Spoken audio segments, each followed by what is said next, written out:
Greetings, Summoners. Cosmic here, and welcome back to another Battle Spirits Saga video. And today we have the fourth and final preseason Grand Tour Top 8 with UK rounding it out.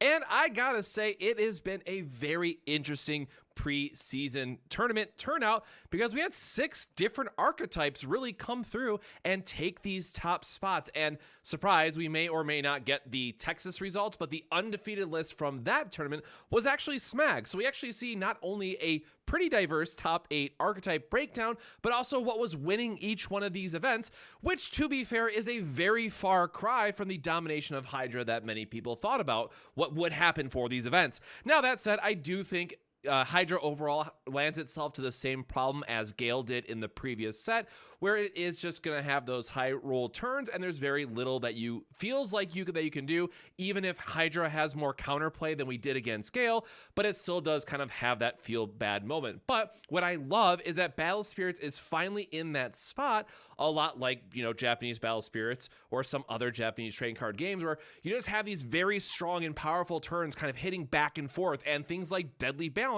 are now suddenly the most insane magic card you can be using right now with how it lines up in the meta. And it does come down to just that check and balance of like, look, I got my key spirit, I'm gonna do the thing.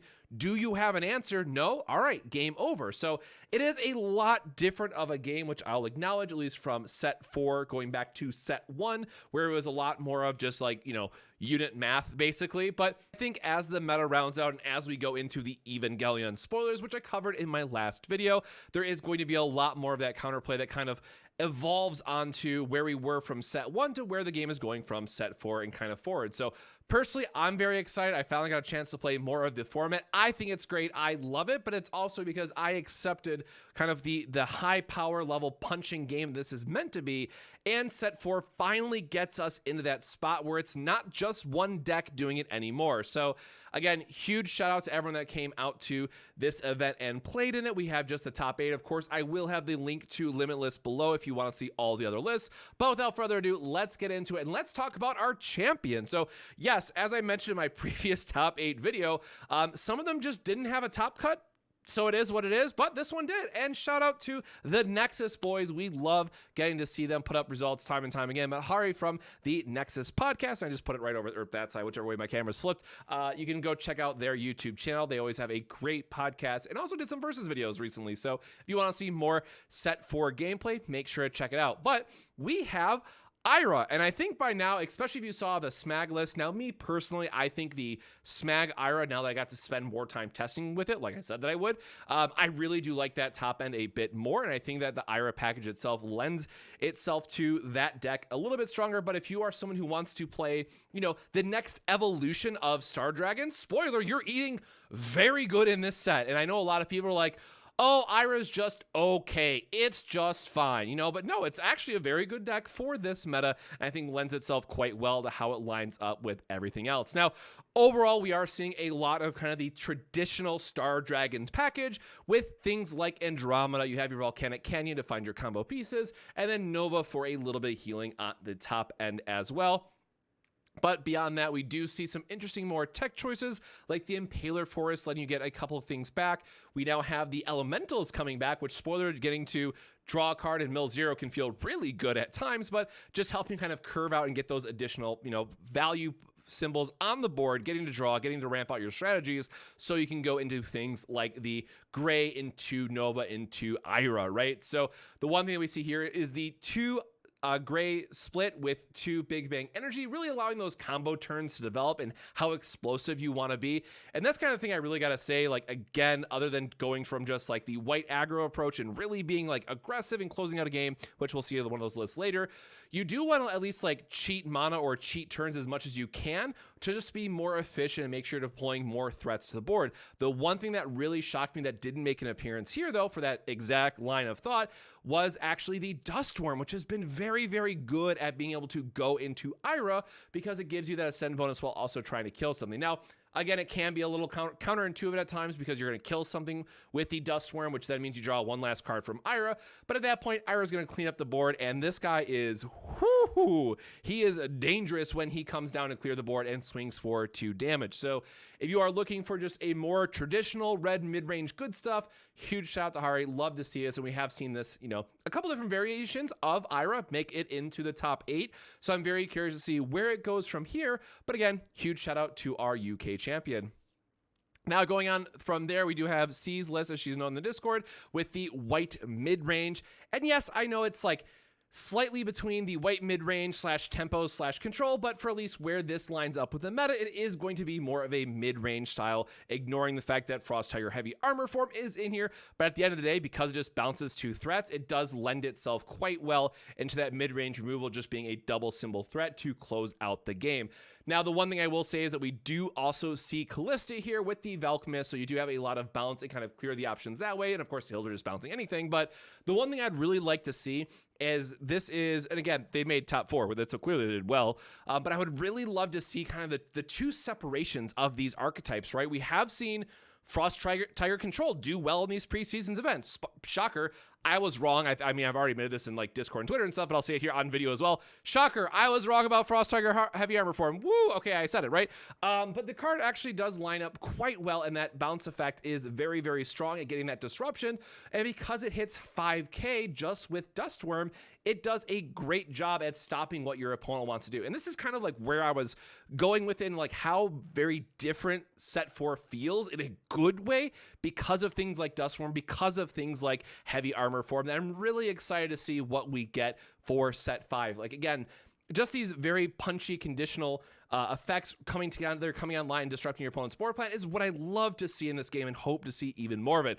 But long-winded way to get back on track now, what I'd really like to see is someone just gut out the top end weight control package like his end. We still have these 8 cards, or I guess 12 cards if you want to count armor form for the same reason, right? Just bring in our One Punch Man from the set, right? Like, let's go all in on the bounce package and really lean into some of those other android spirits, which made a guest appearance, as it will, in set 4, and hopefully take a little bit more of the spotlight, because just resetting your board is extremely good in this format. And then other than that, we do see things like Strong Draw and Star Blessed Draw. Other than, we also seen Ancient Draw in some of the other lists, because spoiler, in white, you just need some more draw engine eventually to help you find some of those other pieces. And then of course the kind of the key tech a lot of people have been seeing is the inescapable avalanche, just to bounce a spirit back to hand and can really disrupt a bit of those ascend targets. So overall, a very solid list. And then of course Counterstore kind of being the other MVP as of late for how people are trying to target the meta. Moving on from there, we have our top 4 Hydra. Then here's the Ancient Draw making an appearance. And again, this really does come down to just I want to play the combo powerful deck of the format. Again, we had Gale in the last set. We have the Hydra in this one. It also does have the 4 frogs, which everybody knows and loves at this point. But this is really just a hurry up, set up my Nexus, go for the Hydra play, and try to close out the game as quickly as possible before my opponent can find things like their bounce effects out of white or the deadly balances, which are really, really good against this deck in particular, or any type of heavy board control, because they are pretty light on these spirits that they want to be playing, with some of them going all the way down to 16 spirits. So shocker, I kind of already given up the tech in the Discord already, but Skull Lion is actually a very good card in this meta, surprisingly enough. Yeah, go ahead, look that one up. So I'm really excited that people are finally leaning into the card pool and finding out how some of these older cards are actually really good again, because of where we find ourselves with set 4. So it's really cool that we see set 4 have such an impact on the meta that also makes these like random cards in set 1 and set 2 like randomly good again, or technically promos too, right? So love this list. I'm definitely expecting to see more of Hydra. Obviously, I'm a blue main. I do think that Frog should still be looked at overall, but from a standpoint of where does Hydra sit in the meta if you just remove Frog, honestly, I love it. This is exactly where blue should be, and I'm very happy to see this power level going forward. The other thing to note here is the Ruby Sanctuary is a really nice inclusion because it does work with Hydra, getting you some extra card draw, and it does count as a red symbol for reduction for your Star Blessed Draw and Ancient Draw. I think this is very spicy. I love this all coming together. And then, of course, depending on who you talk to, Pollen is definitely a high roll or a low roll, however your day went. So, that's where some people are trying to include things like Impaler Forest instead of the Ruby Sanctuary, just so you can loop some things back. But we do actually have the 1-drop that can get us send spirit back for us when needed. So definitely something to consider. And then the mill side with Mandala really trying to help out some of those matchups, making another appearance here. So definitely some anti-aggro, some extra mill for us as well, rounding out the Hydra package. And then moving into our top 8, we see yet another Mirror Caster making its way into top 8, which now I think beyond any reasonable doubt, people can now say, hey, look, purple is actually good in this format, kind of for all the reasons that we just listed, right? Because we are in such a spirit narrow meta, things like Deadly Balance or heaven forbid double deadly if you can catch your opponent with it are absurdly strong and have never been stronger in Battle Spirit Saga. So when we have something that lets us do this with a body attached to it on top of the very strong magic that purple has, you could not be happier to be playing purple right now. And I think there's still a couple more tech pieces that people will find in time that really make this tuned up a little bit better that I'm sure we're going to see in Chicago. One of those already got spoiled, unfortunately, but I think there's a couple other things that people will look into. But overall, we saw a little bit of Serpents in set 3. It obviously won one of the events. It topped, a couple other times. But finally, we get to see purple back in the spotlight. And again, in my opinion, is a very, very, very strong choice for this format. And I look forward to more people kind of brewing it up. And again, I think some of the other archetypes in purple as well do deserve a spotlight. It might see a shine through in some of the future events. But really, Mirror Caster is everything that we wanted. Like I said, it was in my earlier reviews, and I think a lot of people are now coming around to just how strong this is and how well it lines up in the meta, and I would not be surprised if it continues to be very strong. So if you are looking for something that's just a little bit more lowered to the ground, has a ton of disruption built in to attack this format, and can really punish some of those ascend-focused decks, then this is absolutely the one for you. So again, huge shout out to Sampo for this list. And again, I think it was Floyd who was at the Texas event, a few other ones. Like, there is the purple community is finally like eating good and coming together to see and celebrate it, which is really awesome. So shout out to all the purple players. I'm so happy you finally get a chance to shine in these events, and this is just an amazing deck to play. And then our last one is going to be Oliver with the white aggro. Not much needs to be said. This is the wonderful budget option for the game that just says, hey, I'm going to try to win on turn 2 before the Hydra or the Iris can stabilize. But if you do stabilize, I guess I'm just dead, and we're going to go on to the next game. So nothing has really changed here other than in this deck list in particular. Out of the sideboard, they did add the Hilder and what I just like to call the One Punch Man that we saw from set 4. It has a beautiful Worlds promo from it. Just gave you a little bit more of a bounce package, but otherwise, your standard main deck has not changed at all since set 2 to give you the kind of expected low to the ground, close out the game fast, and Valkyrie Mist just being an absolutely insane card for this archetype.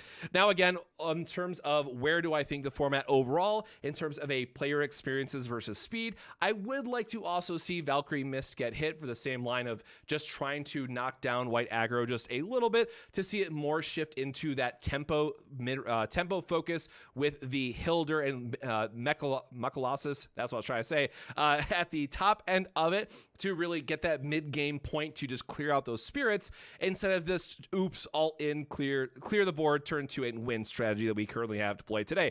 So that is, again, the quick view of the white aggro list. Again, just very low to the ground. It's $10 and you can win a good amount of money with it. And with that, that is our last video recap of the preseason, or as I just call them, Grand Tours, because spoiler, they were called preseason stuff. Now they're just Grand Tours in general. But again, huge shout out to everyone that came out to the UK event and battled it out, and to all other summoners who got a chance to go to one of these events and played it. For myself personally, I am very excited for Chicago because, well, it's right around the corner from me, basically, and it will be a fun event that we all get to dig into and celebrate. But of course, then I'm really excited for the Evangelion set. So hopefully we get some year 2 news. Hint, hint, wink, wink, Bandai, please. Year 2 organized play news soon so we can plan some of these events, and I hope to see you, fellow summoners, at one of those events in the near future. So with that, my friends, until the next time, stay safe, stay hydrated, and we'll see you in the next one. Cheers.